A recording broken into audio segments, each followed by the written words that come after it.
तो सबसे पहले आप सभी मित्रों को नमस्कार, सभी को राम राम। एक बार फिर से study home official YouTube channel पे आप सभी का दिल की गहराइयों से हार्दिक स्वागत। उम्मीद है आप सभी स्वस्थ होंगे और एकदम जबरदस्त तरीके से आपकी तैयारी चल रही होगी। व्हीकल मेंटेनेंस क्वेश्चन जो है हमारी 1000 प्रश्नों की सीरीज है, इसका 5वां सेशन आज हम शुरू करने जा रहे हैं। तो 5वें सेशन में आप सभी का मोस्ट वेलकम। और इस सेशन में जो व्हीकल मेंटेनेंस से एग्जाम में जो बेस्ट क्वेश्चन पूछे जा सकते हैं या पूछे गए हैं, उन क्वेश्चंस पर हमारी चर्चा रहेगी। और टोटल हम 1000 क्वेश्चन यहाँ पे करने वाले हैं। शुरुआत आज के प्रश्न की करते हैं। दोस्तों, अगर आपने अभी तक study at home Android application को आपने डाउनलोड नहीं किया तो कर सकते हैं। फ्री का कोर्स है, पेड का कोर्स है, बहुत ही बेहतरीन कंटेंट आपको वहां पे प्रोवाइड होता है, आप ले सकते हैं। जी हाँ दोस्तों, प्रश्न नंबर 101 है। बिना देरी के शुरुआत करते हैं, समय की बचत हमें करनी है। तो the purpose of balance shaft is to, यानी कि द पर्पज होता है बैलेंसर शाफ्ट का, इज टू क्या है, यानी बैलेंसर शाफ्ट का उद्देश्य क्या है। ऑप्शन नंबर 1 आप देख पा रहे हैं यहाँ पे। ऑप्शन नंबर 1 है, यहाँ पे थोड़ा सा इसकी साइज हमें बढ़ानी पड़ेगी, ठीक है, ये हमने बढ़ा दी है। ओके, तो ऑप्शन नंबर 1 आप देख पा रहे हैं, balance the timing in the movement of the two group of pistons, यानी पिस्टन के दो समूहों की गति में समय को संतुलित करने के लिए, घूमने वाले क्रैंकशाफ्ट की जड़त्व शक्ति बढ़ाने के लिए, यानी जो क्रैंकशाफ्ट होती है उसकी जड़त्व शक्ति, मतलब इससे तो हार्ड हो जाएगा यार, है ना, ये भी गलत हो जाएगा। इसका मतलब क्रैंकशाफ्ट रोटेशन के कारण होने वाले कंपन को कम करना। Reduce vibration caused by the crankshaft rotation, crankshaft जब रोटेट करती है तो रोटेट करने से, क्योंकि वो टेढ़ी मेढ़ी शाफ्ट है और ऊपर जो पिस्टन है वो भी, एक पिस्टन ऊपर जाता है तो दूसरा नीचे आता है, यानी कि क्रैंकशाफ्ट की गति में यहाँ पे थोड़ी सी बाधाएं उत्पन्न होती है, जिसकी वजह से वो ज्यादा कंपन करती है। तो इस कंपन को कम करने के लिए हमें कुछ ना कुछ यहाँ पे प्रयोग करना पड़ेगा। सेवन और निकास वाल्व के खुलने का समय समायोजित करना, यह भी गलत हो जाएगा। यहां पर आप सभी को बताना चाहूंगा, ऑप्शन नंबर राइट हो जाएगा सी, यानी कि बैलेंसर शाफ्ट जो होती है वो यहां पर दोस्तों किसके लिए काम में की ली जाती है, क्रैंक शाफ्ट रोटेशन के कारण जो कंपन होता है उसको कम करना। ये बैलेंसर शाफ्ट इंजन के अंदर होती है गुरु। एक आपने स्टीयरिंग सिस्टम में भी जो है स्टेबलाइजर रोड देखा होगा, वो भी बैलेंस करने का काम करती है, लेकिन वो दो पहियों को कंट्रोल करती है, दोनों पहियों को, यानी एक पहिया ज्यादा न मुड़े दूसरा कम न मुड़े, इसके लिए जो है, जो एक प्रकार की बैलेंसिंग रोड होती है वो रोड होती है साथियों। और ये जो होती है यहां पर बैलेंसिंग शाफ्ट होती है, तो ये शाफ्ट इंजन के अंदर होती है, ठीक है। तो इसका काम क्या होता है, क्रैंक शाफ्ट रोटेशन के कारण होने वाले कंपन को कम करना। इसका हम सॉल्यूशन देख लेते हैं, आप लोगों के लिए मैं दिखा देता हूं जो सॉल्यूशन इसका देखना है। अगला पेज कैसे आएगा, नेक्स्ट पेज आ गया है। सॉल्यूशन है, यहां पे आप देख पा रहे हैं, balance shaft are used in internal combustion engine, यानी कि अंतर्दहन इंजनों में काम में लिया जाता है, to reduce or eliminate the free mass forces of a reciprocating engine, reciprocating engine to reduce operating noise and vibration। जो क्रैंकशाफ्ट घूमती है तो वो चलने से एक तो जो नॉइज यानी ध्वनि उत्पन्न होगी, एक कंपन उत्पन्न होगा, दोनों को कम करने का काम बैलेंसिंग शाफ्ट जो है करती है। तो बैलेंस शाफ्ट का प्रयोग अंतर्दहन इंजनों के अंदर, या रेसिप्रोकेटिंग इंजन का मतलब क्या होता है आप सभी को पता होगा। रेसिप्रोकेटिंग का मतलब होता है जिसमें पिस्टन ऊपर नीचे मूवमेंट करता है, यानी ऊपर से नीचे की ओर जहां पिस्टन मूवमेंट करता है उसको रेसिप्रोकेटिंग इंजन के नाम से जाना जाता है। तो आप समझ गए होंगे, मैं उम्मीद करता हूं। प्रश्न संख्या हमारे सामने जो 102 है आ चुका है भाई। तो प्रश्न संख्या 2 आपके सामने आ चुका है, प्रश्न को ध्यान से पढ़ें। The caster is called positive when the top of the king pin is inclined to the, यानी जब किंग पिन का शीर्ष खालिस्तान झुका हुआ होता है तो कैस्टर को सकारात्मक कहा जाता है। जैसे ही आपको नाम दिखे कैस्टर, कास्टर एंगल दिखे, अगर कास्टर का जो संबंध होता है वो किंग पिन से होता है, किससे होता है, किंग पिन से। और किंग पिन का जो संबंध होता है वो आपके स्टीयरिंग से होता है। और किंग पिन का सीधा सा मतलब आप ऐसा समझो जैसे ये कोई आपका टायर है, ये गोल आपका टायर है, और ये एक तो देखो, एक तो इस साइड से जाके ये आपका पही, आपका जो है वो व्हील होगा, ठीक है। एक तो देखो इस टाइप से आगे की ओर झुका है।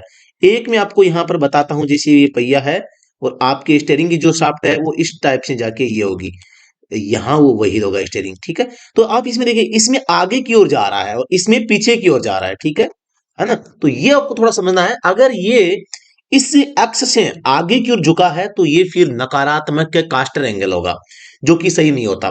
किंग पिन का झुकाव अक्ष से पहिए से आगे की ओर रहता है, इसमें अक्ष से पीछे की ओर रहता है ना। तो ये जो पीछे की ओर है वो सकारात्मक होता है। तो कास्टर एंगल किंग पिन से संबंधित, स्टीयरिंग सिस्टम से संबंधित है, और ये हमेशा सकारात्मक होगा जब इस अक्ष से पीछे की ओर होगा। तो सकारात्मक ही रहना चाहिए, rear of the wheel. Option number एक इसका राइट आंसर हो जाएगा। आप इसकी व्याख्या देख लेते हैं। जब किंग पिन अक्ष का शीर्ष पहिया के पीछे की ओर झुका होता है तो केस्टर को सकारात्मक कहा जाता है। यह दिशात्मक स्थिरता बनाए रखने और चलाने के बाद पहियों को सीधे आगे की ओर लौटाने में मदद करता है। यानी कि जब आप मोड़ते हैं तो मोड़ने के बाद फिर से एकदम सीधा होना होता है ना। तो ये बात है, वो दिशात्मक स्थिरता एकदम सीधे रखने में मदद करता है, सीधे चलने में मदद करता है। ये आपको थोड़ा सा ध्यान है।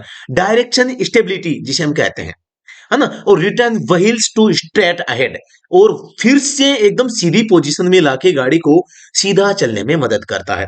तो कास्टर एंगल का संबंध किंग पिन का संबंध हो गया स्टीयरिंग सिस्टम से, है ना। गाड़ी को सीधे चलने से संबंध इनका होता है, ध्यान रखना है। प्रश्न नंबर 103 है, in spark ignition engine, spark ignition engine में सिलेंडर में केवल हवा जाती है, हवा और ईंधन का मिश्रण कार्बोरेटर से सिलेंडर में डाला जाता है। Both A and B, none of these. आप सभी को पता होगा कि यहां पर जो स्पार्क इग्निशन इंजन है, सीधा सा मतलब है पेट्रोल इंजन की बात हो रही है। कौन सी इंजन की बात हो रही है? पेट्रोल इंजन की। पेट्रोल इंजन में कार्बोरेटर होता है, आपको पता होगा। पेट्रोल इंजन में कार्बोरेटर होता है, और कार्बोरेटर का काम होता है क्या? हवा पेट्रोल का मिश्रण तैयार करना। ऑप्शन नंबर कौन सा सही हो जाएगा? बी हो जाएगा। ऑप्शन नंबर बी राइट हो जाएगा। व्याख्या देख लेते हैं। Solution, carburettor components, float chamber और combustion chamber is one of the important carburettor components. तो ये दो देखो, ध्यान से देखना, फ्लोट चेंबर और कंबसन चेंबर। फ्लोट चेंबर एक अलग है और कंबसन चेंबर अलग है। फ्लोटर, चोक वाल, थ्रोटल वाल, main jet, jet needle wall, slow jet, piston wall, screw and pilot screw, ये होते हैं कार्बोरेटर के भाग। आपसे कोई पूछे तो आपको इन चीजों को याद रखना है सभी को। फ्लोट चेंबर, फ्लोटर, चोक वाल, चोक भी कार्बोरेटर का भाग होती है। चोक का इस्तेमाल पेट्रोल इंजन में होता है, और सर्दी के मौसम में जब इंजन ठंडे मौसम में स्टार्ट नहीं हो पाता है तो चोक को ऑन किया जाता है, जिससे कि वो हवा और पेट्रोल का जो मिश्रण तैयार होता है उसमें हवा की मात्रा घटा देता है, जिसकी वजह से पेट्रोल की मात्रा अपने आप बढ़ जाती है। जो रेशियो होता है, परसेंटेज होता है पेट्रोल का, वो अपने आप बढ़ जाएगा जब हवा कम होगी। तो इस टाइप से वो है, पेट्रोल की मात्रा को बढ़ाकर गाड़ी के इंजन को स्टार्ट करने में मदद करता है सर्दी के मौसम में चोकवाल। चोकवाल एक प्रकार से कार्बोरेटर का पार्ट होता है। प्रश्न संख्या 104 है, the main purpose of an engine air cleaner is that is. Engine में एयर क्लीनर, जिसे हम एयर फिल्टर भी कह देते हैं, एयर फिल्टर का क्या काम होता है आप सभी को पता है। जैसे हमारी नाक है, नाक के अंदर हम देखते हैं कुछ गंदगी जमा रहती है, इसका मतलब हुआ जो हम श्वास लेते हैं वो शरीर के अंदर जाती है, तो ये नाक जो है उस गंदगी को यहां इकट्ठा करता है, अंदर जाने से रोकता है। हम कहते हैं कई बार कि गाय का जो घी होता है वो नाक में एक दो बूंद अगर रात में डालते हैं वो शरीर के लिए लाभदायक होता है, क्योंकि आप सभी को पता है शरीर को चाहिए ऑक्सीजन। ऑक्सीजन हमारे ब्लड प्रेशर को सर्कुलेट करता है, ब्लड को शुद्ध करने का काम करता है। मतलब कि हमारे शरीर में जो है यहाँ पर ऑक्सीजन का बहुत बड़ा महत्व है। अब ऑक्सीजन के साथ में गंदगी जाएगी तो बहुत बड़ी दिक्कत हो जाएगी। तो क्यों ना हम इस जो हवा है इसको फिल्टर करके भेजें। तो हवा को फिल्टर करने के लिए हमारे अंदर लगाई गई है नाक। नाक क्या करता है? गंदगी को सोख लेता है। उसी प्रकार से गाड़ी का जो एयर क्लीनर होता है वो हवा को साफ करता है और इंजन को साफ हवा भेजने का काम करता है। तो सीधा सा मतलब है एयर क्लीनर का मुख्य उद्देश्य क्या होता है? तो आप सभी को पता होगा कि एयर फिल्टर का जो है गाड़ी में काम क्या होता है। यहां पर हम ऑप्शन नंबर डी को ध्यान से देखते हैं, धूल व अन्य पदार्थों को इंजन में प्रवेश करने से रोकता है। ऑप्शन नंबर डी आपका क्या हो जाएगा? करेक्ट आंसर हो जाएगा। यहां पर आप देख पा रहे हैं जैसे ऑप्शन नंबर एक है इंजन की वायु सेवन की मात्रा, इंजन की वायु सेवन शोर को कम करना, बारिश के पानी को इंजन में प्रवेश करने से रोकना, तो ये तीनों गलत हो जाएंगे, ऑप्शन नंबर डी हो जाएगा। सॉल्यूशन देख लेते हैं, what are air cleaner made of. Air filter किसका बना होता है? Air filter media can be made from paper, foam, carbon, aluminium, steel, fibre glass और प्लास्टिक, इस मटेरियल का बना होता है। द डिवाइस ऑफ, दोस्तों यहां पर एयर फिल्टर को बात करते हैं कि चेंज कब करें, इसको साफ सफाई कब करें। तो चेंज आपको ऑलमोस्ट 40 से 50 हजार किलोमीटर के बाद करना होता है। ठीक है, गाड़ी में आजकल ड्राई एयर फिल्टर होता है, 40 हजार के बाद इसको बदला जाता है। लेकिन सफाई या सर्विस की बात करते हैं, जब गाड़ी की सर्विस होगी तब को साफ करना ही करना है। इसके अलावा भी आपको लगभग 5-10 दिनों में, या आपकी गाड़ी जब 700-800 हजार किलोमीटर चल जाए तो उसके बाद आपको एयर फिल्टर को जरूर देखना चाहिए। अगर आप भाई गंदे इन्वायरमेंट में गाड़ी को चला रहे हैं, डस्ट वाले जो है इलाके में, या ऐसी परिस्थितियों में आप गाड़ी को चला रहे हैं जहां एयर फिल्टर ज्यादा चौक होने की संभावना रहती है। हालांकि आजकल सुविधा होती है, एयर फिल्टर के ऊपर एक एयर फिल्टर सर्विस इंडिकेटर होता है जो आपको बाहर से देखते ही बता देता है कि एयर फिल्टर गंदा है या नहीं है। पर्सन संख्या हमारे सामने जो है आ चुका है, कौन सा, 105। The device for smoothening out the power impulses from the engine is called. Engine से विद्युत आवेगों को सुचारू करने वाले उपकरण को क्या कहा जाता है? इंजन से, यहां पे देखो आया the device of smoothing out of power impulses, ये विद्युत नाम कैसे आ गया पता है? Power impulses from the engine is called. तो इंजन से जो पावर आती है, इसको सुचारू करने वाला उपकरण कौन सा है?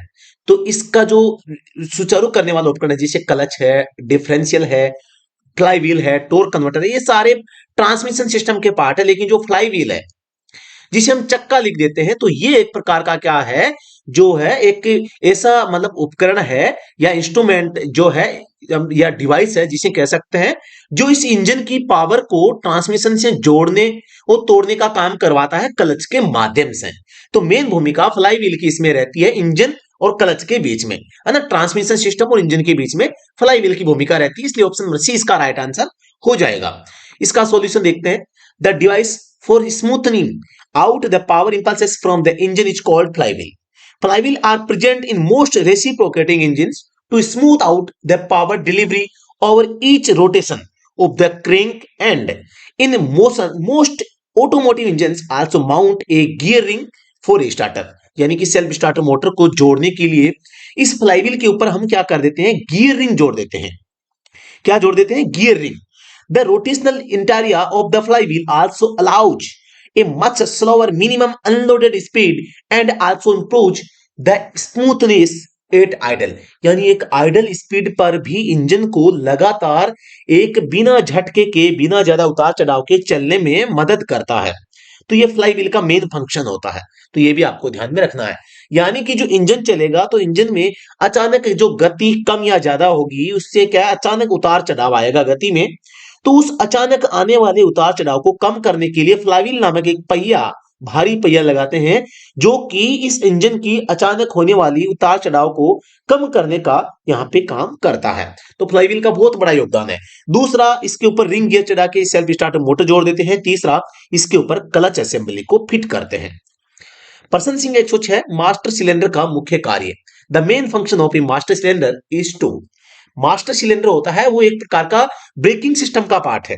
आप सभी को पता है, सबसे पहले आप ब्रेक पेडल दबाते हैं, पेडल दबाते ही ब्रेक सर्वो बूस्टर होता है, उसका प्रेशर जो है मास्टर सिलेंडर पे जाता है। मास्टर सिलेंडर है, उसमें पिस्टन मूवमेंट करके ऑयल के ऊपर प्रेशर लगाता है, और हमारा जो पांव का दबाव था उसको ऑयल के प्रेशर में बदलकर पहियों तक प्रेशर को भेज देता है।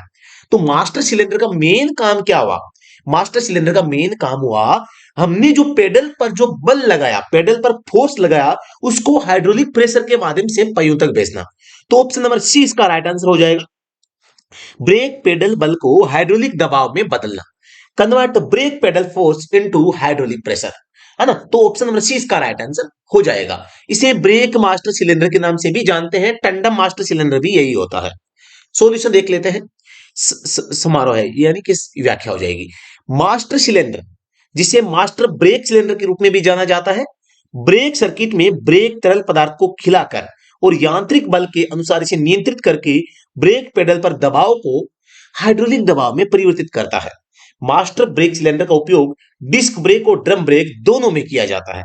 तो ये था इसका व्याख्या, आप सभी को पता होगा। ब्रेकिंग सिस्टम में यहां पर जो ब्रेक फ्लूइड होता है वो .3 या .4 ग्रेड का ऑयल काम में आता है, और ब्रेक ऑयल को ऑलमोस्ट 2 से 2.5-3 साल तक बदला नहीं जाता, केवल टॉप अप किया जाता है, बदलने की आवश्यकता नहीं होती। बदलते भी हैं तो लगभग लाख, 1.5 लाख, 2 लाख किलोमीटर गाड़ी जब चलती है तब उसको बदला जाता है। बाय द वे इसमें बदलने की आवश्यकता नहीं होती, तो इसको केवल टॉप अप किया जाता है ना। तो ये ध्यान रखना है आपको। ब्रेक और क्लच में दोनों में सेम ग्रेड का ऑयल आता है। प्रश्न 7 107, पेट्रोल इंजन से निकलने वाली निकास गैसें होती है। पेट्रोल इंजन है तो सीधी सी बात है, पेट्रोल इंजन से धुएं में पेट्रोल के कण भी निकलेंगे, आधा जला हुआ ईंधन जिसे हम कहते हैं। तो पेट्रोल वेपर्स भी होगा, यानी पेट्रोल वाष्प उड़कर जाएगा। जो वाटर वेपर्स, जल वाष्प भी होगा। अब ये जल वाष्प कहां से आया, आप सभी को पता है, इंजन चलेगा तो हवा चाहिए, हवा चाहिए तो हवा वातावरण से आएगी, वातावरण में नमी होती है जो जल वाष्प होती है ना। तो जहां हवा होगी वहां जल वाष्प होगा। कार्बन मोनोऑक्साइड आप सभी को पता है पेट्रोल और डीजल दोनों से निकलते हैं, ऑल ऑफ दैट। तो ऑप्शन नंबर डी इसका राइट आंसर हो जाएगा। कौन सा, option number D. Person Singh 108 आपके सामने है। The function of positive crankcase ventilation यानी कि PCV system is that it, सकारात्मक क्रैंक केस वेंटिलेशन प्रणाली का कार्य यह है। क्या कार्य है, सकारात्मक जो पीसीवी, आजकल आपने देखा होगा गाड़ी में ईजीआर वॉल या ईजीआर सिस्टम लगा रहता है।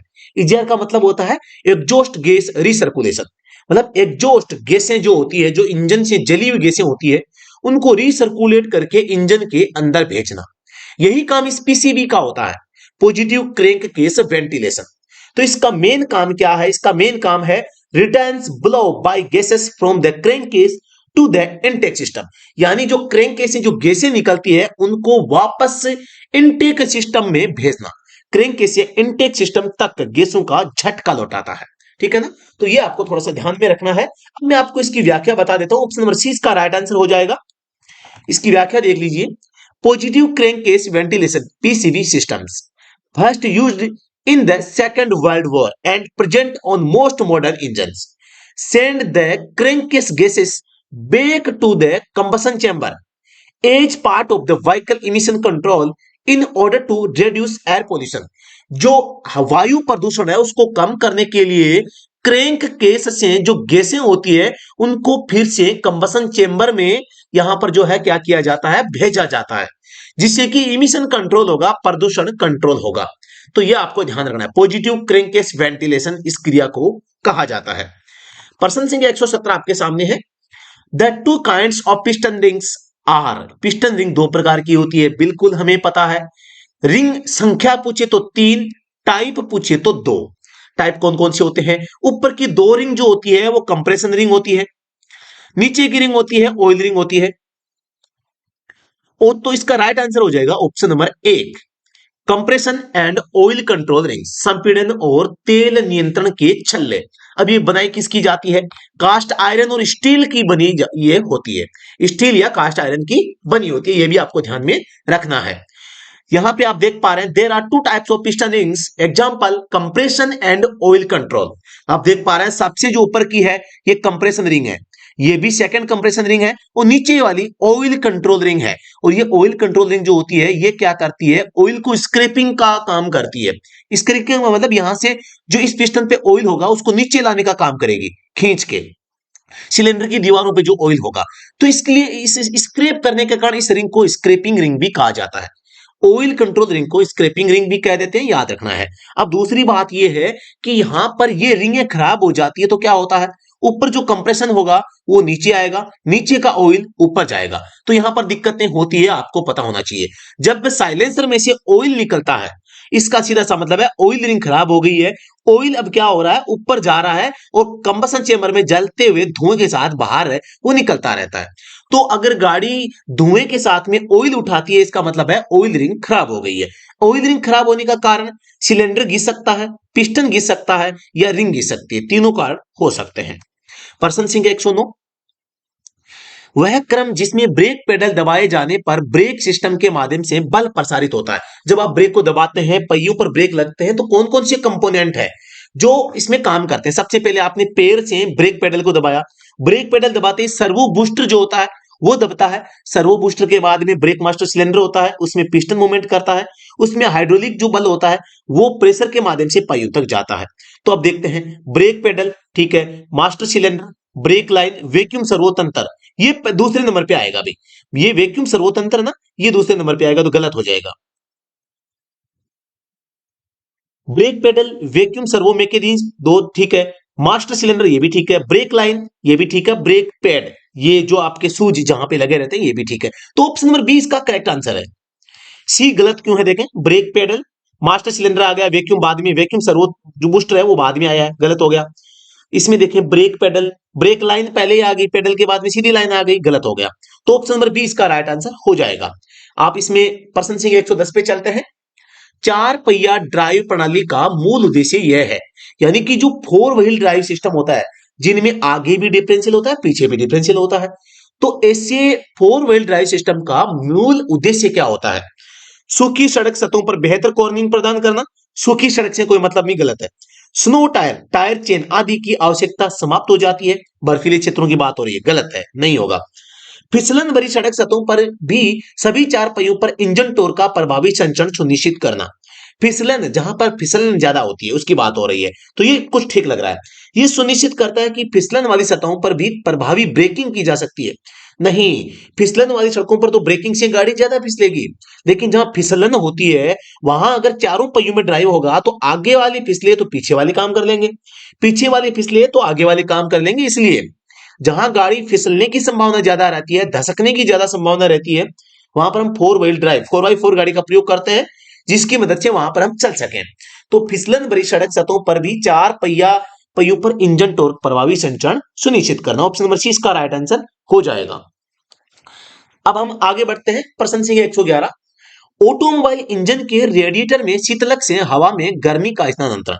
शीतलक यानी कूलेंट, और कूलेंट का जो गर्मी है वो हवा में कैसे जाती है? यानी कि सीधी सी बात है, रेडिएटर है वो किस मेथड पे काम करता है? केवल विकिरण, केवल कन्वेंशन, संवहन और रेडिएशन दोनों, और कन्वेक्शन, कंडक्शन, कन्वेक्शन और रेडिएशन, चालन, संवहन और विकिरण। तो जो रेडिएटर होता है वो मेन कन्वेक्शन और रेडिएशन दोनों पे काम करता है। ऑप्शन नंबर सी इसका राइट आंसर हो जाएगा। यानी कि संवहन और विकिरण के सिद्धांत पे रेडिएटर काम करता है। आपको सिद्धांत पूछे तो आपको बताना है कि जो रेडिएटर होता है कन्वेक्शन और रेडिएशन दोनों के सिद्धांत पे काम करता है। आप प्रश्न संख्या 112 में आ चुके हैं। इंजन शीतलन प्रणाली में थर्मोस्टेट का उद्देश्य क्या होता है? भाई गाड़ी में थर्मोस्टेट वाल्व जो लगा रहता है वो इंजन और रेडिएटर के बीच में होता है। दूसरी बात, इंजन और रेडिएटर दो तरह से जुड़े रहते हैं, एक तो लोअर होज पाइप से, एक अपर होज पाइप से। यानी एक तो रेडिएटर का ठंडा पानी इंजन में जाता है वो पाइप, दूसरा इंजन से गर्म पानी रेडिएटर में आता है दूसरा पाइप। तो ये जो दूसरा पाइप है ना, जो इंजन से गर्म पानी रेडिएटर में आता है, इन दोनों के बीच में क्या लगा रहता है? थर्मोस्टेट वाल्व लगा रहता है। तो थर्मोस्टेट वाल्व अगर नहीं होगा तो क्या होगा? होगा तो क्या करेगा? तो ये इंजन को जल्दी गर्म होने में मदद कर, allow to engine to warm up quickly. Option number 20 का राइट आंसर हो जाएगा। कैसे? आप सपोज करो ठंडा मौसम है, अगर ये थर्मोस्टेट वाल्व नहीं होगा तो जो है, जैसे ही हम इंजन स्टार्ट करेंगे तो रेडिएटर भी अपना काम करना शुरू कर देगा और ठंडे इंजन को ठंडा करेगा। ध्यान से सुनो, ठंडे को ठंडा करेगा। ठंडे को ठंडा क्यों करेगा भाई? अब इसको बंद करने वाला भी तो नहीं है ना कोई, इसलिए हमने लगा दिया थर्मोस्टेट वाल्व। थर्मोस्टेट वाल्व क्या कहेगा? अगर पानी गर्म है तो ही रेडिएटर की ओर भेजूंगा वरना नहीं भेजूंगा। अगर पानी गर्म है तो ही इंजन से गर्म पानी रेडिएटर में जाएगा वरना नहीं जाएगा। इसका सीधा सा मतलब है थर्मोस्टेट वाल्व जो है रेडिएटर को एक्टिव और इनएक्टिव करने का काम करता है। सीधी सी बात है, दूसरे शब्दों में कह सकते हैं इंजन जब ठंडा होगा तो उसे गर्म करने में थर्मोस्टेट मदद करेगा और रेडिएटर को रोक के रखेगा, ये मदद ही हो गई। इसलिए कह सकते हैं इंजन को जल्दी गर्म होने में थर्मोस्टेट वाल्व जो है मदद करता है, allow the engine to warm up quickly. Option number B right answer हो जाएगा। प्रश्न संख्या 113। ब्रेक द्रव्य की बुनियादी विशेषताएं। ब्रेक फ्लूइड जो होता है, जो कि डॉट 3 या डॉट 4 ग्रेड का होता है, इनमें आपको थोड़ा अंतर करना है। अब आपसे एक सवाल ये भी पूछ ले कि डॉट 3 और डॉट 4 इन दोनों ग्रेड में क्या अंतर है, तो ये भी पूछ लिया जाता है। तो आपको बताना है डॉट 3 और डॉट 4 में क्या फर्क होता है ना। थोड़ा सा मैं आपको दोबारा से बता देता हूं, मैं। हाँ, तो एक तो होता है डॉट 3 एंड डॉट 4। इन दोनों में अंतर क्या है ये आपको बताना है। डॉट थ्री और डॉट फोर में क्या अंतर है ये बताना है। तो आपको याद होना चाहिए, जो डॉट थ्री होता है ये कम टेम्परेचर पे काम करता है, और डॉट फोर है वो हाई टेम्परेचर, इसका बॉइलिंग पॉइंट जो होता है ना, क्वथनांक, ये ज्यादा होता है, हाई बॉइलिंग पॉइंट। तो ब्रेक ऑयल का हमेशा जो है बॉइलिंग पॉइंट है वो हाई होना चाहिए, बिल्कुल ये इसकी विशेषता है। एक ऑप्शन ठीक है। लो विस्कोसिटी, निम्न दलदलापन। विस्कोसिटी होता है कि इसमें जो दलदल होता है ना, कीचड़ की तरह। एक तो पानी साफ पानी होता है, एक उसमें अगर गंदगी ज्यादा हो जाएगी तो वो पानी दलदल बन जाएगा, वो किसी काम का नहीं रहेगा। तो उसमें वो दलदलापन नहीं आए लगातार यूज के बाद भी, तो उसको कहते हैं विस्कोसिटी।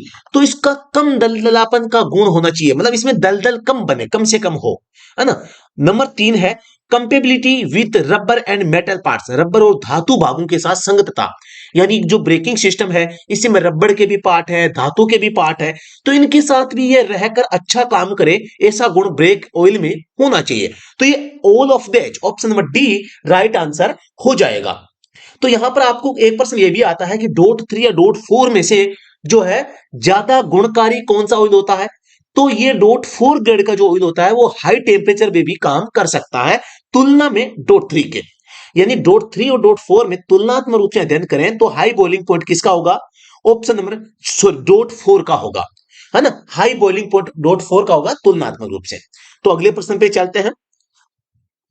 प्रश्न सिंह आपके सामने जो है अब आ गया है, तो यहां पर इसका सॉल्यूशन देख लेते हैं भाई। The main characteristic are high boiling point, low viscosity, 840 degree centigrade, minimum swelling on rubber surface, anti corrosive properties on all metals. सभी धातुओं के साथ एंटी कोरोजिव यानी जंग रोधी होना चाहिए।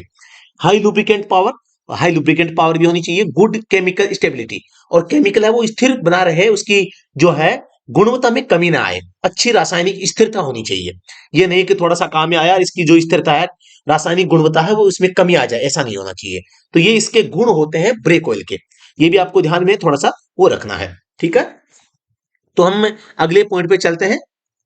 प्रश्न संख्या 114 है, सिलेंडर बोर सतहों को क्रॉस हेच पैटर्न देने के लिए उपयोग की जाने वाली रिकंडीशनिंग प्रक्रिया को कहते हैं।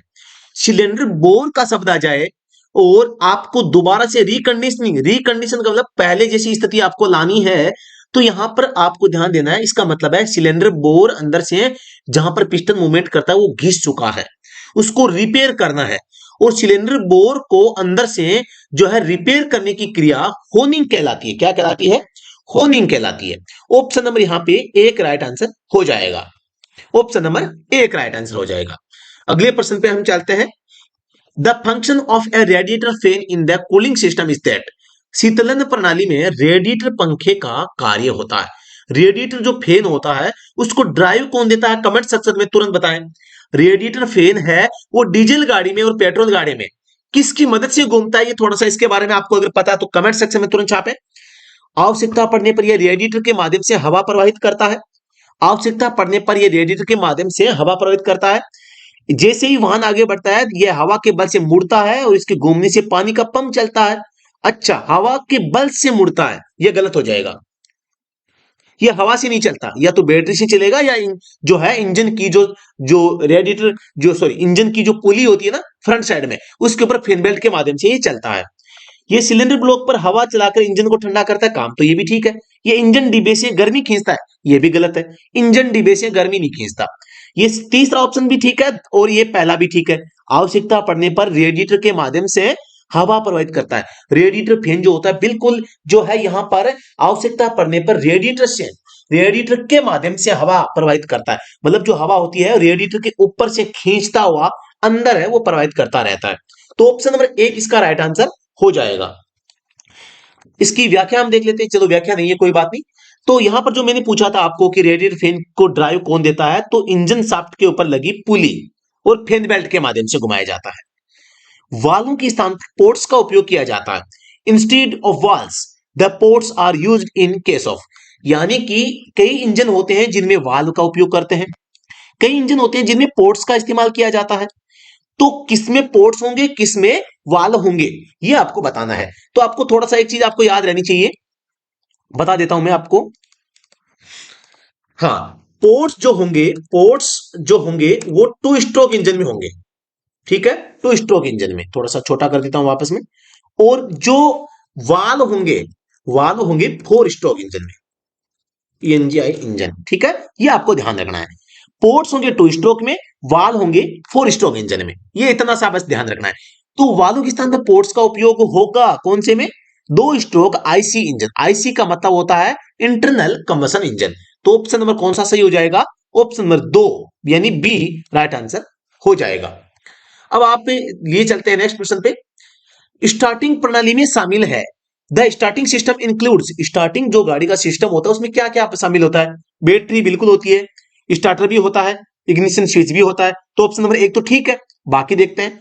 एक बैटरी होती है, एक वितरक, वितरक यानी डिस्ट्रीब्यूटर, ये गलत हो जाएगा, ये गलत। और एक इग्निशन स्विच, ये भी होता है।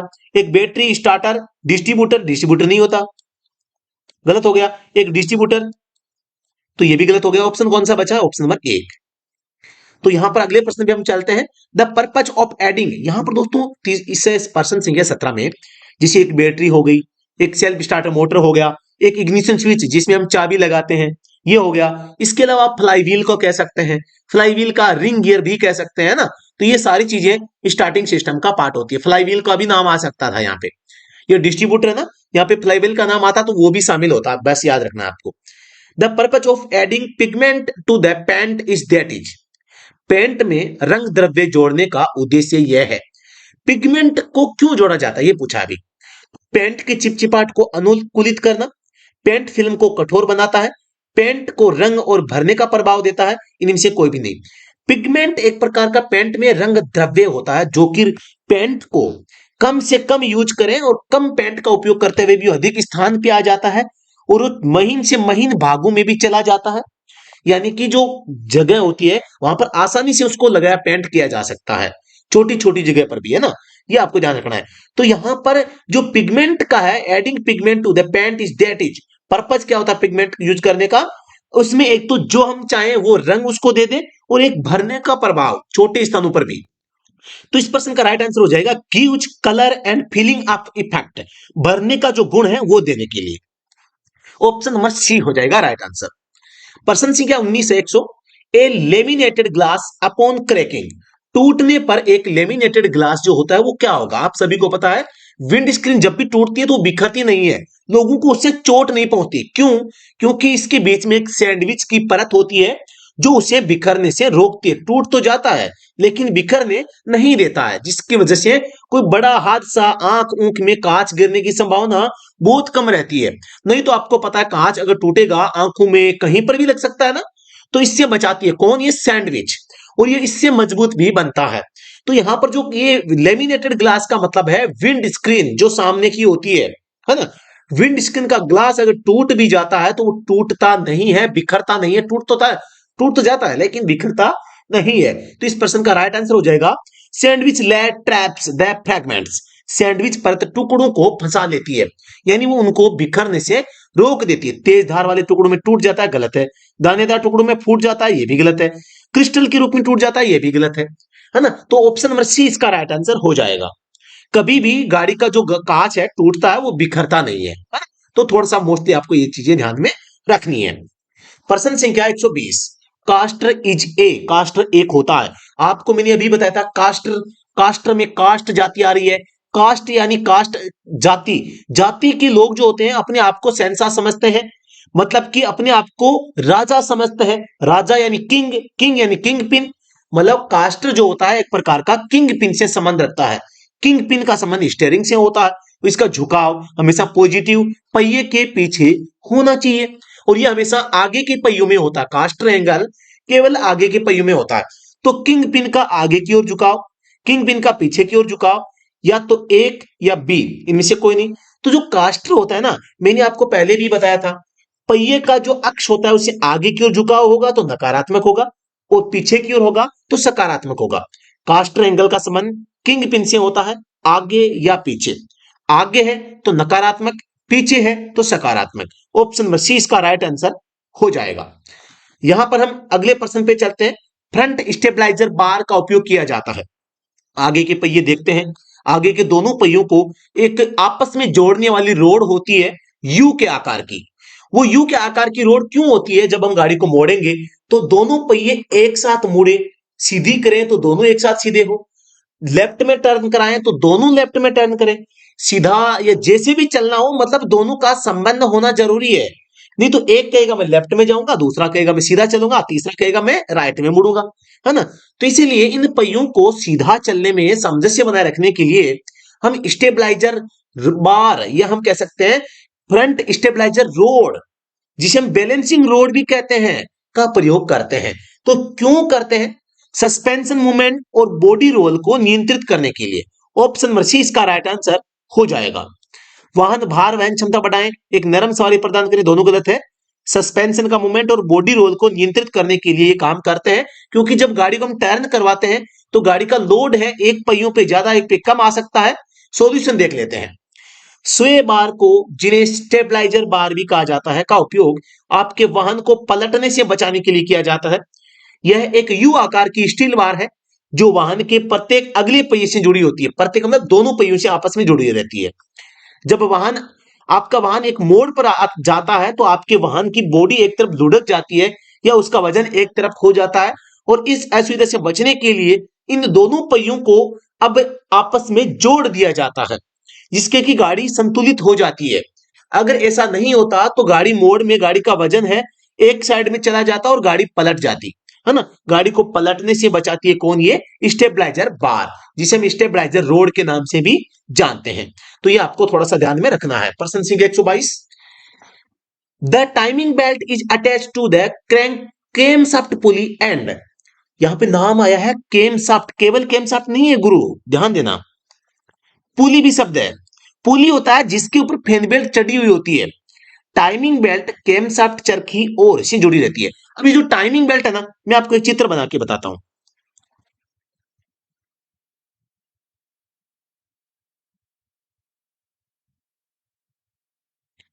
ये आपकी चेन है,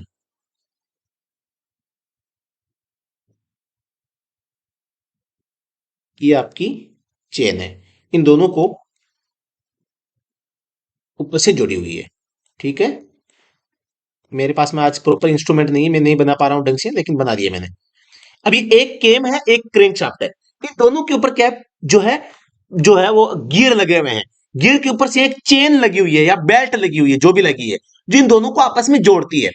तो अब इसमें पूछा है केम शाफ्ट की पुली जो है, अब ये आपस में कैसे जोड़ेंगे? टाइमिंग बेल्ट जो होती है, टाइमिंग बेल्ट है, वो एक साइड से तो केम शाफ्ट पुली पे जुड़ी है, तो फिर दूसरी साइड से कहां जुड़ेगी? क्रैंक शाफ्ट की पुली पर। सीधी सी बात है ना। एक साइड से अगर वो कहां जुड़ी है, केम शाफ्ट की पुली पर जुड़ी है, तो दूसरी साइड कहां जुड़ी होगी? वो दूसरी साइड में क्रैंक शाफ्ट की पुली पर। और क्रैंक शाफ्ट की पुली आपको पता है इंजन शाफ्ट को कहते हैं, और इंजन शाफ्ट एक ड्राइव शाफ्ट होती है, वो खुद अपनी पावर से घूमती है, इसलिए उसको ड्राइव शाफ्ट या ड्राइव पुली कहते हैं। तो टाइमिंग बेल्ट है, वो टाइमिंग बेल्ट ड्राइव पुली पे जुड़ी रहती है, ड्राइव पुली। ड्राइव पुली क्रैंकशाफ्ट वाली पुली को कहा जाता है, क्योंकि इसमें खुद की पावर होती है, किसी दूसरे के माध्यम से नहीं घूमती है, खुद की पावर से घूमती है, इसलिए इसको ड्राइव पुली भी कह दिया जाता है। क्रैंकशाफ्ट की पुली को ड्राइव पुली कहा जाता है, और दूसरी वाली कैमशाफ्ट पुली होती है, जिसमें आपस में एक चेन के माध्यम से दोनों जुड़ी रहती है। तो ऑप्शन नंबर एक इसका राइट आंसर हो जाएगा। डिस्ट्रीब्यूटर तो पीछे वाले पहियों में होता है। रेडिएटर फैन पुली, ये अब देखो, जो ये ड्राइव पुली है ना, इसके ऊपर फैन बेल्ट के माध्यम से रेडिएटर और अल्टरनेटर ये भी घूमते हैं।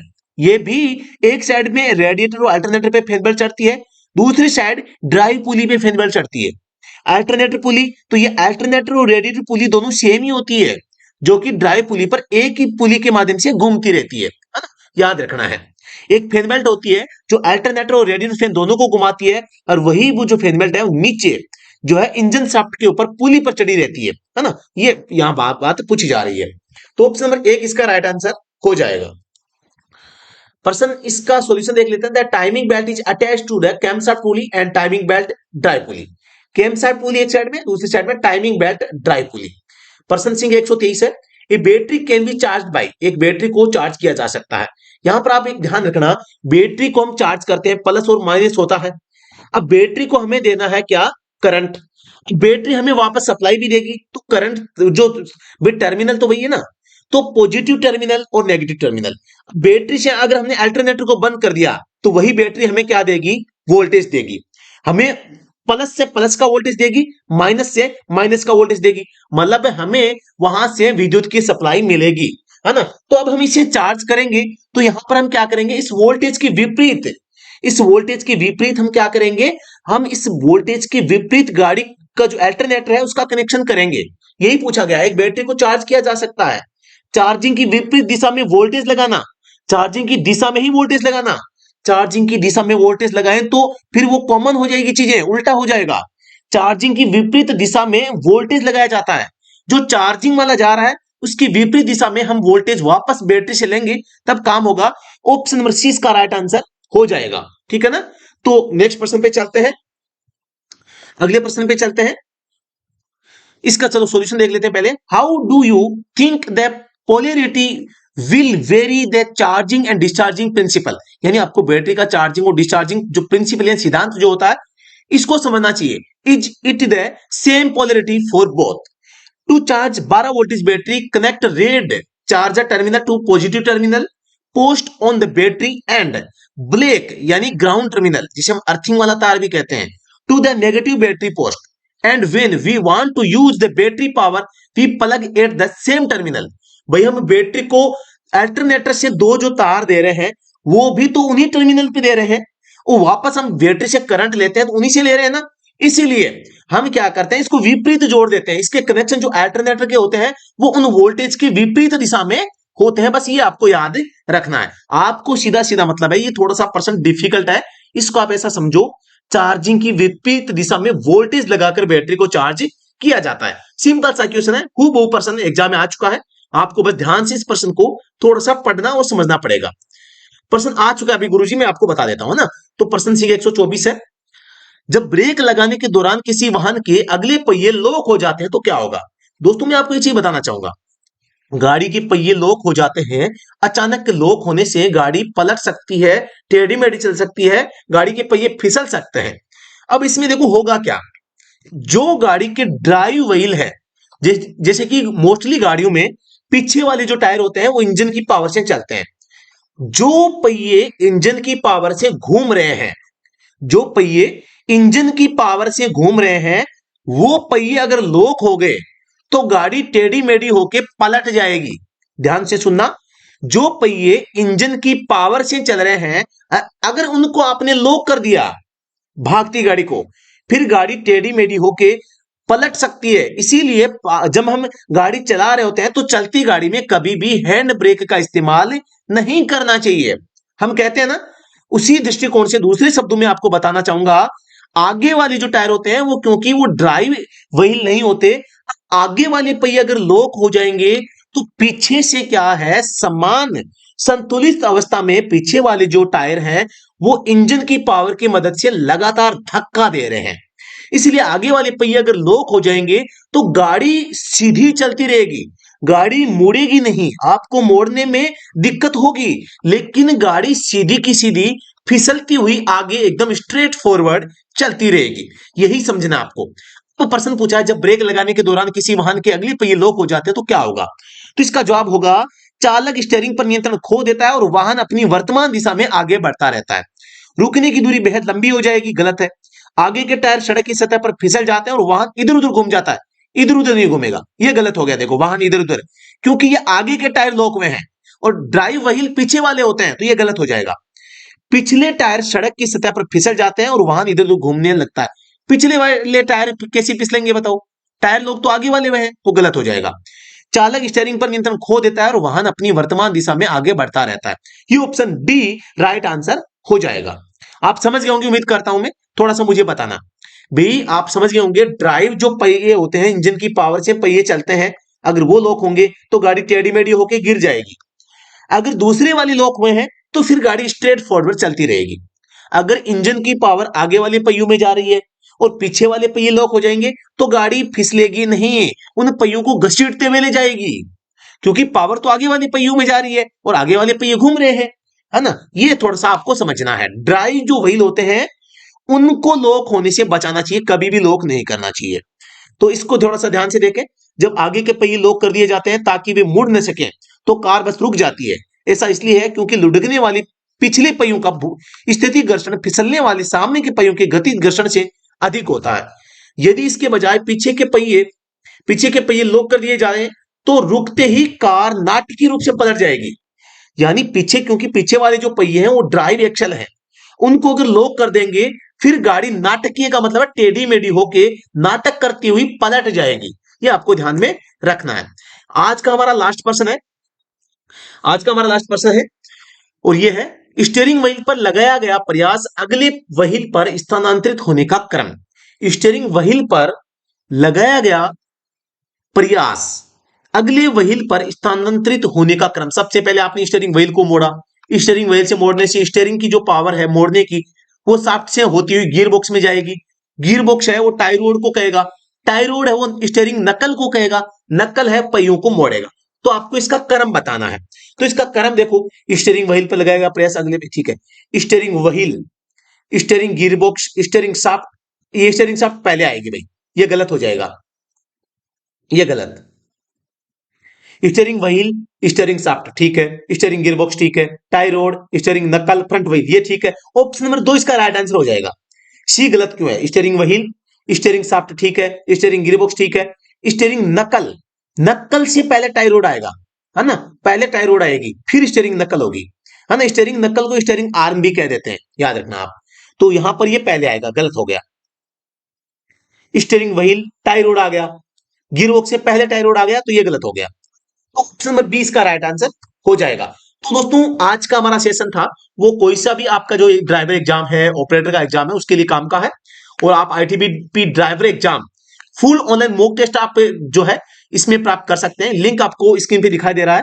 और इस क्लास की पीडीएफ जो है आपको व्हाट्सएप और टेलीग्राम ग्रुप दोनों में मिल जाएगी। दोनों का लिंक आपको वीडियो के डिस्क्रिप्शन में मिल जाएगा, आप वहां से प्राप्त कर सकते हैं। बेस्ट कंटेंट के लिए आप हमारा जो ऑफिशियल जो यूट्यूब चैनल है इसको सब्सक्राइब करके रखिए। स्टडी टू एंड्रॉइड एप्लीकेशन को डाउनलोड करके रखिए। वेबसाइट को भी विजिट कर सकते हैं। ड्राइवर एग्जाम के लिए स्पेशलिस्ट आपको बेस्ट कंटेंट राज सर आपको प्रोवाइड करवाएंगे। और लगातार ये जो सेशन है इनको भी देखते रहिएगा। और आज का अगर सेशन आपको अच्छा लगा तो इसको लाइक करना, एक छोटा सा अच्छा वाला कमेंट आप लिखना जरूर मत भूल जाना, और इसको जरूर लिखना है। और आपके जो भी साथी तैयारी कर रहे हैं उनको भी इसको आप स्पेशली रिकमेंड कर सकते हैं कि राज सर ऐसी क्लासें ले रहे हैं, उनको आप जरूर देख लीजिएगा। तो बिल्कुल बने रहिए लगातार। और जिस कोई भी अगर इससे क्लास से संबंधित डाउट है तो आप कमेंट सेक्शन में बता सकते हैं। और ज्यादा जानकारी के लिए आप व्हाट्सएप पर भी आप अपने क्वेश्चन को भेज सकते हैं, मैं आपको जरूर उसका रिप्लाई देने का प्रयास करूंगा। तो आज अभी के लिए इतना ही, फिर से मिलते हैं नेक्स्ट वीडियो में, तब तक के लिए धन्यवाद। Thank you so much.